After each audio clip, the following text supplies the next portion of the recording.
अब बात करेंगे हवाई यात्रियों के संकट की। इंडिगो संकट को लेकर सरकार अब सख्त है।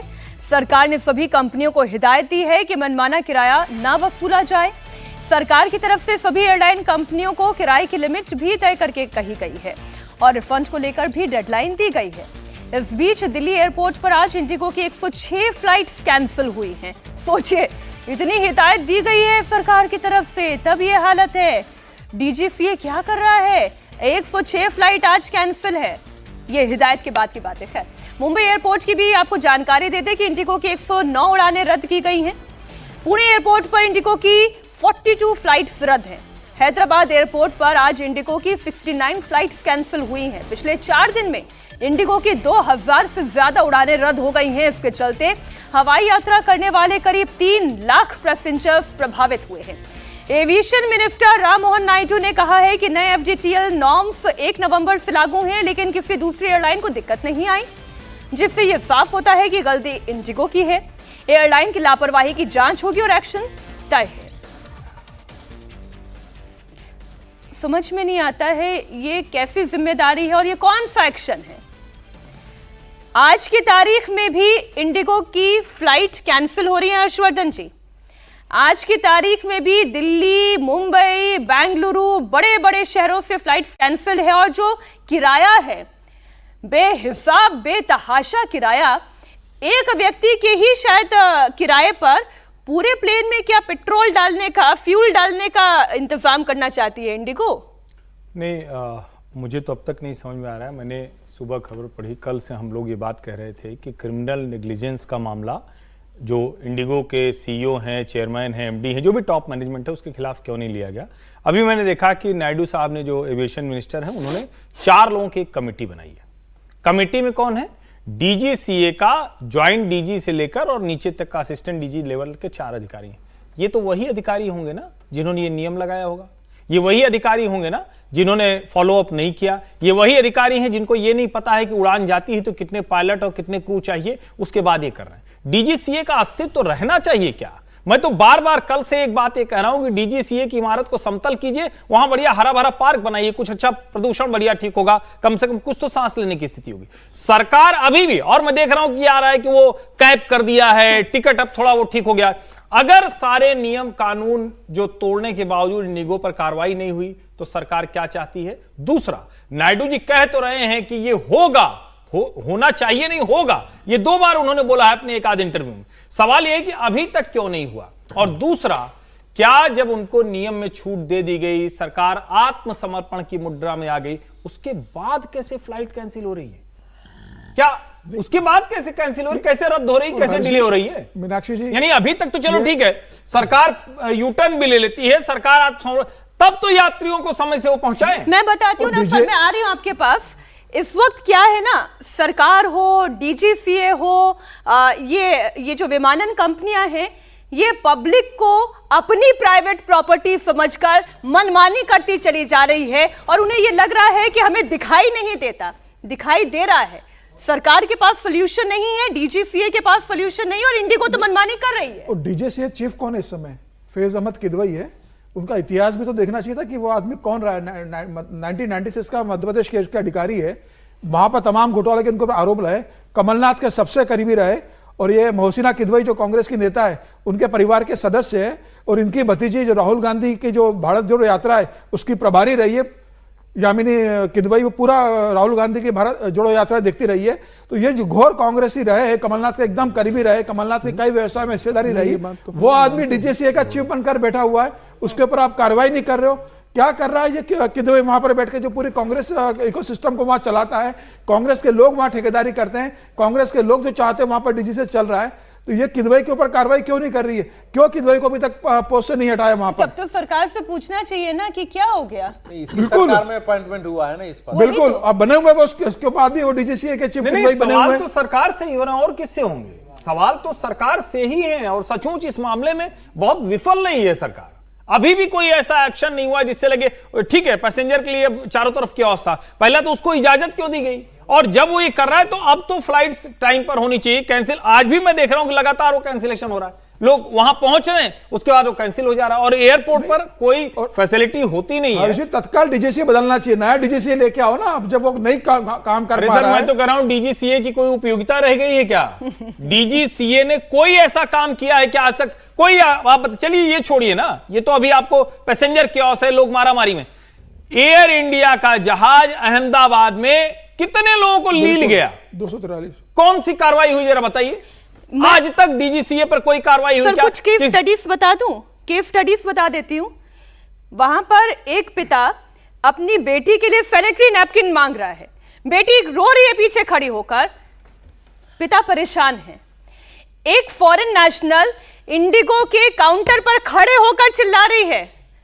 अरे जो स्टाफ भी वहां पर खड़ा हुआ है, मानते हैं हम, उसकी भी चिंता है, उसकी भी परेशानी, वो क्या करे, उसके भी तो हाथ बंधे हुए हैं। अब कोई फ्लाइट अगर उड़ान ही नहीं भर रही है तो वो कैसे कस्टमर्स को, अपने कंज्यूमर्स को ये समझाए? उसके हाथ तो बंधे हुए हैं, लेकिन सारा आक्रोश उसके ऊपर निकल रहा है।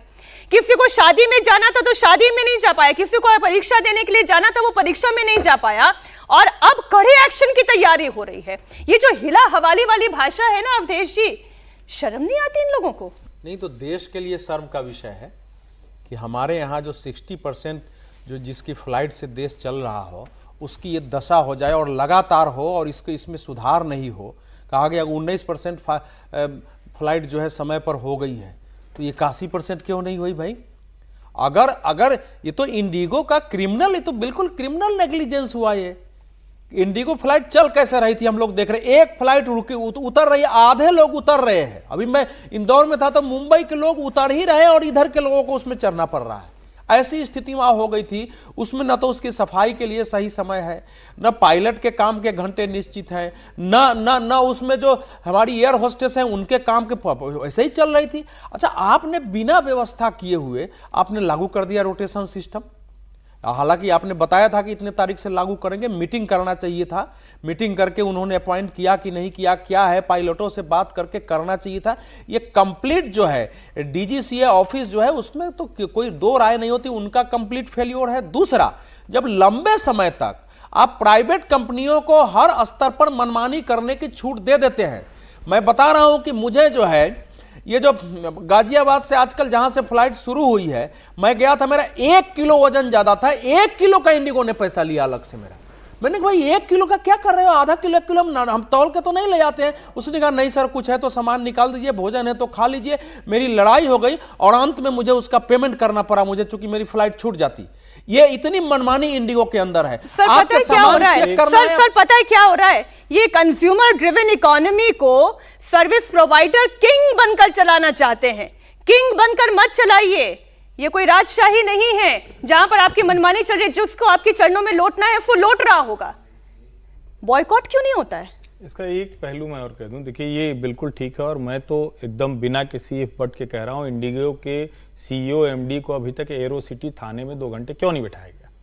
ये इससे कम नहीं होना चाहिए। ये मेरी बात सुनते हुए लग रहा होगा, लेकिन ये करना चाहिए।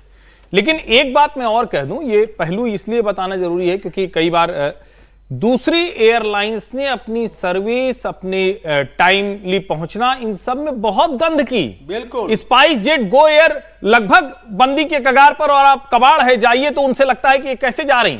स्पाइस जेट पर 2 बार मैं गया हूं और दोनों ही जगह, एक बार इंजन गर्म हो गया तो सारी रात रहना पड़ा मुझे खजुराहो में, और उसके बाद मैं टैक्सी से पहुंचा झांसी, वहां से ट्रेन लेकर यहां आया था। एक ही घटनाक्रम है। गो एयर में आप जाइए तो इंडिगो ने बहुत सी चीजों में कमाल का काम भी किया है। देखिए आज ऐसा हम लोग उस पक्ष को भी जरूरी बात करें, लेकिन क्या सरकार का, रेगुलेटर का यह दायित्व तो नहीं है कि more than 50% of pi, share, हिस्सेदारी वो किसी एक कंपनी को नहीं जानी चाहिए, बिल्कुल किसी भी सेक्टर में नहीं जानी चाहिए। और जब इंडिगो 60+ हो गया तो वो अपनी टर्म कंडीशन पे आपको झुका रहा है, आपको अपनी शर्तों पर चला रहा है। कम से कम 5 बड़ी एयरलाइंस होनी चाहिए, 1 दर्जन छोटी एयरलाइंस होनी चाहिए। अगर इस सरकार को जो उड़ान कहती है, छोटे छोटे एयरपोर्ट बना रही, मोदी सरकार में कमाल का काम हुआ है एविएशन इंफ्रास्ट्रक्चर पर, लेकिन अगर फ्लाइट समय पर नहीं उड़ेगी, बार बार ऐसे निजी कंपनियों के सामने घुटने टेक देंगे, तो फिर कैसे ये हो पाएगा? ये भी सवाल बड़ा है।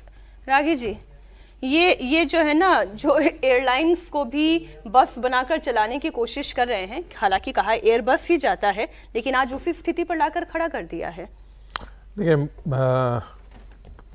एयरलाइंस का हालत तो ये है कि जैसे अभी कहा ना, एयरपोर्ट पर जाने के बाद हम आपका किराया लौटा देते हैं, ठीक है, आपका किराया लौटा देते हैं, but as a consumer protection act के अंदर हम एक कंज्यूमर हैं उसका, बिल्कुल 100%। और उस कंज्यूमर को यदि आप सर्विसेज नहीं दे रहे हैं तो सिर्फ किराया लौटाना नहीं है। यदि मैं बस में यदि हम जा रहे हैं और मेरा यदि बस पर हम किराया दे रहे हैं और मेरा मान लेते हैं कि मेरा ये टी शर्ट फट गया, तो I am entitled for compensation. वो कंपेंसेशन जो है, ये और बात है कि हमारे यहाँ जो हालात हैं उसमें एक कंज्यूमर प्रोटेक्शन एक्ट के अंदर हम कंज्यूमर फोरम में जाते हैं तो हम अपने, मेरे जूते घिस जाएंगे, मेरे चप्पल घिस जाएंगे और हम हार थक करके वहीं पर अपने आप को समर्पण करके चले आ जाएंगे। नहीं तो हर कंज्यूमर को कायदे से एंटाइटल होना चाहिए था कि ये जितने उनके लॉस हुए हैं, एक्यूमुलेटेड लॉस, उसकी भरपाई इंडिगो करे। चाहे कोई देहरादून से आकर के पकड़ रहा हो, मान लेते हैं कोई बिजनेस के लिए जा रहा हो, मान लेते हैं किसी का यदि इंटरव्यू देने जा रहा हो, वो नहीं जा पाया समय पे, इसके लॉस को कौन कंपेंसेट करेगा? आपने अब एयरपोर्ट तक बुलाया, एयरपोर्ट पर बुलाने, मान लेते हैं यदि था तो आप 10 दिन पहले भी बता सकते थे। 10 दिन में वो आदमी कोई और व्यवस्था करता, गाड़ी से जाने की व्यवस्था करता, प्राइवेट कार से जाने की व्यवस्था करता, ट्रेन से जाने की व्यवस्था करता, कोई अपना अल्टरनेटिव व्यवस्था करना। लेकिन आपने जिसे देहरादून में हम कल सुन रहे थे इसी कहानी कुर्सी के कि देहरादून से आया हुआ है, कोई अमृतसर से आकर के यहां बैठा हुआ है, कोई और गांव से आकर के यहां पर बैठा है, किसी की कनेक्टिंग फ्लाइट है, उसको कौन कंपेंसेट करेगा? ये सिर्फ किराए को लौटा देने से कंपेंसेट नहीं हो सकता है, इसका एक्यूमुलेट। और कायदे से बात तो सही, इमोशनल टॉर्चर हुआ है वहां पे कितने लोगों का। लोग कह रहे थे डीजीसी क्या करता है, करता है भाई। जितने वीआईपी, जितने ब्यूरोक्रेट्स, उनकी पत्नियां कहां जा रही हैं, उनके लिए वीआईपी लॉन्च की क्या व्यवस्था है, प्रोटोकॉल की क्या व्यवस्था है, ये सब कौन करता है? वही तो करता है, वही ऑफिस करता है। को वीवीआईपी ट्रीटमेंट देते रहिए। मेन इंपॉर्टेंट है कि आप उसको सस्पेंड अभी तक क्यों नहीं किया? कस्टमर को, कायदे से डीजीसी को सस्पेंड कर दिया जाना चाहिए था अभी तक। मैं वही कह रही हूँ सर, वीआईपी को वीवीआईपी ट्रीटमेंट आप देते रहिए, लेकिन ये जो आम जनता है, ये जो आम उपभोक्ता है, ये जो कंज्यूमर है, उसको टका और कौड़ियों के भाव में मत तोलिए, क्योंकि किराया देकर ही कोई उड़ रहा है, आप एहसान नहीं कर रहे हैं किसी पर। अगली खबर पर हम चाहते हैं, बात बिहार विधानसभा की होगी। शीतकालीन सत्र को बीच में छोड़कर यूरोप जाने पर तेजस्वी यादव घिरते दिखाई दे रहे हैं। सरकार अटैकिंग मोड में है। बीजेपी और जेडीयू के नेता विधानसभा के नेता विपक्ष पर तंज कस रहे हैं। आपको बता दें कि तेजस्वी यादव फैमिली के साथ यूरोप ट्रिप पर निकल गए हैं। तेजस्वी यादव ने 2 दिन का सत्र अटेंड किया और बीच में ही वो छोड़कर चले गए। पहले खबर आई कि वो दिल्ली गए हैं, बाद में ये पता चला कि वो फैमिली के साथ यूरोप छुट्टियां मनाने गए हैं। देखिए, हार से इतना ज्यादा दब गए हैं कि वो पब्लिक में आना ही नहीं चाहते हैं। बहुत सा बात उन लोगों ने कर दिया था चुनाव के समय में। उन्होंने प्रोग्राम बना लिया था, मंत्रालय मार दिया था, ट्रांसफर पोस्टिंग की बात भी कर दी थी। अब हुआ जस्ट विपरीत का कि एकदम गड्ढा में गिर गए, तो अब कौन मुंह से बाहर निकलेंगे? थोड़ा दिन कंसोलिडेट करेंगे अपने को, उसके बाद निकलेंगे। तेजस्वी के यूरोप जाने पर जितिन राम मांझी को आपने सुन लिया, बीजेपी ने भी अटैक किया। बिहार सरकार में मंत्री रामकृपाल यादव ने कहा कि ऐसा ही रहा तो अगली बार नेता प्रतिपक्ष के लायक भी मैंडेट नहीं मिलेगा। बीजेपी प्रवक्ता गुरु प्रकाश ने भी कहा कि तेजस्वी को यूरोप में ही जाकर अपनी सियासत करनी चाहिए, बिहार में अब उनके लिए कुछ बचा नहीं है। समीर जी, ये किसकी संगत का असर है? अब विदेश बार बार जब जाते हैं उनके संगत का असर है। जब उनके साथ वोट अधिकार यात्रा निकाली होगी तो फिर उन्होंने साथ में जब डिनर करते थे, लंच करते थे, तो बताया उन्होंने अपनी विदेश यात्रा का अनुभव बताया होगा। समीर जी रुक जाइए, आप जो है सीधा उत्तर नहीं देते हैं। इन्होंने पूछा कि किसकी संगत का असर है? राहुल गांधी की संगत का असर है। राहुल गांधी के साथ जब वोट यात्रा की थी उन्होंने, तेजस्वी यादव ने, तो फिर साथ में लंच होता था, डिनर होता था। फिर डिनर में राहुल गांधी अपने अनुभव विदेश यात्रा के बताते थे। तो तेजस्वी ने तय किया था कि चुनाव परिणाम जो भी आएगा, मैं शपथ ग्रहण बाद में करूंगा, पहले विदेश यात्रा करके आऊंगा। इसलिए अब सत्र, जब 18वीं विधानसभा का जो पहला सत्र इतना छोटा लगा, विधायक शपथ ग्रहण कर रहे थे, तेजस्वी यादव के बमुश्किल 25 विधायक जीत कर आए, बमुश्किल वो अपना विपक्ष का पद बचा पाए। इस समय उन्हें सदन में होना था। नीतीश कुमार को बधाई देनी थी कि भाई अब वर्ल्ड बुक ऑफ रिकॉर्ड में उनका नाम आ रहा है। 10 बार उन्होंने मुख्यमंत्री के रूप में शपथ ग्रहण की, तो उनको बधाई देनी चाहिए थी। सत्र अटेंड करना चाहिए था उनको वहां पर, और मुझे लगता है उसके बाद वो विदेश चले जाते, 4 दिन बाद जाते तो क्या पढ़ते। जी। इतना छोटा सत्र था, आप अपने विधायकों का अटेंड करते। मुझे लगता है कि तेजस्वी यादव को संगत का असर है, अब जनता सब जानती है। अब अखिलेश यादव भी विदेश जा रहे हैं अगले महीने, सुना मैंने 15 दिन के लिए वो भी बिहार विदेश के- जा तो रहे अभी हैं। यूपी चुनाव दूर है सर, बिहार के ये गलत बात। लेकिन सर एक टिप्पणी से ज्यादा नहीं, मुझे एक और खबर लेनी है। एक ही लाइन बोलूंगा। हाँ। बिहार में सामाजिक न्याय के नारे पर जो लोग वोट करते हैं, इनकी जाति से लेकर जो जुड़े हुए लोग हैं या जो शोषित और वंचित हैं, वे ये देख लें कि उनका नेता कैसा है, वो उनके लिए केयर करता है या अपने परिवार को विदेश यात्रा पर ले जाने के लिए। इतनी अकूत संपदा कहां से आई है, ये सोचने का विषय है। ठीक, हाँ हर्षवर्धन जी अगली खबर ले लूं, हाँ, इजाजत खबर हो ले या लीजिए, आप एक टिप्पणी लेकिन करना मुझे चाह रहे लगता है कि इतना भी नहीं ठीक है भाई, जिसकी क्षमता उजा रहा है, जिसकी नहीं वो कोई टिप्पणी कर रहा है। हैं? ठीक बात उत्तर प्रदेश की कर लेते हैं। यूपी में घुसपैठियों को लेकर इस वक्त सबसे बड़ा ऑपरेशन चल रहा है। यूपी में मुख्यमंत्री योगी आदित्यनाथ के आदेश पर पुलिस युद्ध स्तर पर वेरिफिकेशन ड्राइव चला रही है। पिछले कई दिनों से घुसपैठियों के खिलाफ एक्शन जारी है। यूपी के 17 शहरों में पुलिस झुग्गी झोपड़ी में जाकर लोगों के दस्तावेज चेक कर रही है। रोहिंग्या और बांग्लादेशी घुसपैठियों की पहचान की जा रही है। आज लखनऊ से लेकर आगरा तक और कानपुर से लेकर मेरठ तक वेरिफिकेशन ड्राइव चल रही है। पुलिस के सीनियर अधिकारियों की मौजूदगी में यह अभियान चल रहा है। वेरिफिकेशन टीम झुग्गियों में जाकर लोगों के डॉक्यूमेंट्स चेक कर रही है। इस दौरान जो अवैध प्रवासी हैं उनके डिपोर्टेशन के लिए भी जो तमाम जिलों में अस्थायी डिटेंशन सेंटर बनाए जा रहे हैं। अवैध तौर पर रह रहे लोगों को 15 दिनों के अंदर अंदर इलाका खाली करने की भी डेडलाइन दी गई है। ऐसा नहीं है अवधेशी की तुरंत ये कह दिया गया कि अभी निकल जाओ, उसके लिए भी एक पूरा प्रोसेस है। 15 दिन की डेडलाइन है, फिर डिटेंशन सेंटर है, देन डिपोर्टेशन। ये तो सतत चलना चाहिए। कोई घुसपैठी अगर आके किसी स्टेट में रह रहा है, ड्राइव तो समय समय पर चलता है, लेकिन ये प्रक्रिया सतत होनी चाहिए थी और उसमें उसके जो नियम है उसी के अनुसार होंगे, क्योंकि तब तक उनको किस कैंप में रखेंगे आप? आपके पास वो कैंप बना होना चाहिए जहां उठा के हम रखें। तो अगर अभी ये ड्राइव चल रहा है तो जाहिर है घुसपैठ पहले के हैं और वो उस पर पहले से होना चाहिए। तो ये पुलिस प्रशासन की लापरवाही कहिए या निष्क्रियता कहिए, जैसे भी कहिए, आपने अनदेखी की है। और लोग तो हमारे देश में रोहिंग्या चल के जम्मू तक बस जाते हैं, हैदराबाद चले जाते हैं, वहां बस जाते हैं, तो बसाने वाले लोग उनके तैयार हैं इस समय। घुसपैठी पश्चिम बंगाल के सीमा पर कह रहे हैं कि हमको उस पार जाने दो। ममता बनर्जी कह रही है कि यहाँ घुसपैठी ही नहीं है। पूछ रहे हैं विपक्ष के लोग कि घुसपैठी कहाँ है। ये ड्राइव ठीक है और ये ड्राइव पूरे देश में चलना चाहिए। एक एक घुसपैठी को निकालना चाहिए। नहीं जाते हैं तो नियम पूर्वक उनके लिए जो कैंप होता है उस कैंप में रखा जाना चाहिए। लेकिन यूपी में अब जो है 8 साल की सरकार हो गई है, अब पूरा 8 वर्ष पूरा हो जाएगा। कम से कम यूपी की साफ सफाई आवश्यक है देश को मॉडल देने के लिए। ये बिल्कुल साफ सफाई होना चाहिए था। जहां तक तेजस्वी जी का सवाल है, देखिए अब बिहार को एक अनुपस्थित विपक्ष के नेता के रूप में ही शायद विधानसभा चलाना पड़ेगा, क्योंकि एक व्यक्ति जो मुख्यमंत्री की शपथ लेने वाला था, अगर उसकी यह दशा हो गई है तो उस पर एक शौक भी लगा है। पता नहीं वो अब राजनीति करने के लिए तैयार है नहीं है, इस पर भी अभी कुछ उन्होंने नहीं बोला है। अपनी पराजय के बाद अपने भविष्य की दृष्टि से आरजेडी को लेकर उन्होंने कोई बयान अभी तक नहीं दिया है। तो वो सब बयान आएगा तभी पता चलेगा। लेकिन ये बता रहा है कि धीरे धीरे उनकी अभी वर्तमान स्थिति के राजनीति से अरुचि पैदा हो रही है। और बिहार के लोगों को, आरजेडी के लोगों को, सबको यह विचार करना चाहिए कि अगर अरुचि, लालू जी को भी करना चाहिए कि अरुचि अगर पैदा हो रही है तो क्या दूसरा कोई नेता हम सामने खड़ा कर सकते हैं। लेकिन वो स्थिति में अब क्या वाकई में है भी, फिर ये चर्चा बहुत लंबी हो जाएगी। हर्षवर्धन जी, इन तस्वीरों पर घुसपैठ मुक्त उत्तर प्रदेश, ये ड्राइव बहुत तेजी से चल रही है। देखिए, मैं बस ये कहूंगा कि राजनीतिक, जिसको कहें कि पॉलिटिकल हेडलाइन जिसको कहते हैं, उसके लिए बस इस तरह के अभियान न चले। ये देश की आंतरिक सुरक्षा के लिए बहुत गंभीर मसला है। पूरे देश में ये ड्राइव चलनी चाहिए, चिन्हित किया जाना चाहिए। और डिटेंशन सेंटर में क्यों रखना भैया, निकाल के बाहर करो, सीमा तक ढकेलो, उसके बाद वहां उन्हें रोको। तो जो भी करना है वहां करिए। ये भी बहुत अच्छी स्थिति नहीं होगी कि अचानक पता चले कि ये भी एक नया अड्डा बनने लगे जगह जगह की, ये डिटेंशन सेंटर, वो डिटेंशन सेंटर, तो वो अलग तरह का खतरा होगा।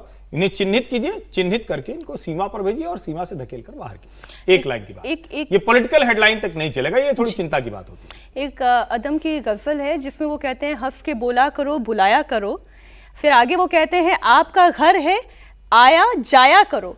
तो भाई आइए, लेकिन फिर चले भी तो जाइए। अरे नहीं, यहाँ पर रुक के मत रह जाइए। आया जाया वाले नहीं हैं, ये छुप छुप के आने वाले हैं, इनको अच्छे से डंडा मार के बाहर करने की और ये जरूरत वो है, आ जाएंगे तो इतना आपको कह भेज दीजिएगा देंगे, तो बड़ा ये मुश्किल वो हो आ जाएगा। जाएंगे तो आपको भेज देंगे कि आप मुख्य जाइए, यहाँ से, न्यायाधीश हमारी ने जो जगह है। टिप्पणी की है घुसपैठियों पर और उसके विरुद्ध जो पत्र लिखा है देश के पुराने कुछ नहीं, वो तो शर्मनाक है। अच्छा कि आपने याद दिलाया। वही ना, वो नहीं, जिस ढंग से वो शर्मनाक नहीं है, वो गिरोहों का तो गिरोहों का है, सरगना ये है, जो देश वो हमेशा ऐसे बोलते रहते हैं। सुप्रीम कोर्ट ने स्पष्ट कर दिया है कि पहले आप सुरंग खोदते हैं, घुस के आते हैं, तब कहते हैं कि हम आ गए हैं, अपने पर कानून लागू करो, तो ऐसे देश चलेगा क्या? हम किसी के बारे में पूछा था उस दिन सुप्रीम कोर्ट ने। अब उसके बाद इस देश में सो कॉल जो मानवाधिकारवादी अगर एक एक घुसपैठियों को अपने घर में रख ले, वो एक कोना दे दो ना भाई, बड़े बड़े घर हैं लोगों बिल्कुल के, ठीक एक बात एक है। कमरे दे दो कि हम अपने घर में इनको रख रहे हैं, देश पर रखा जाए। और तो एक तरफ ड्राइव चल रहा है, हो सकता है इसके विरुद्ध भी कोई सुप्रीम कोर्ट चला जाएगा लेकर के कि भाई ये ड्राइव ठीक नहीं है। मानवाधिकार के नाम पर चला जाएगा, इसलिए मैंने कहा अब आ गए हैं तो चले भी जाइए, खुद नहीं जा रहे हैं तो फिर डंडा मार के, जैसे हर्षवर्धन जी कह रहे हैं वैसे भेजे जाएंगे।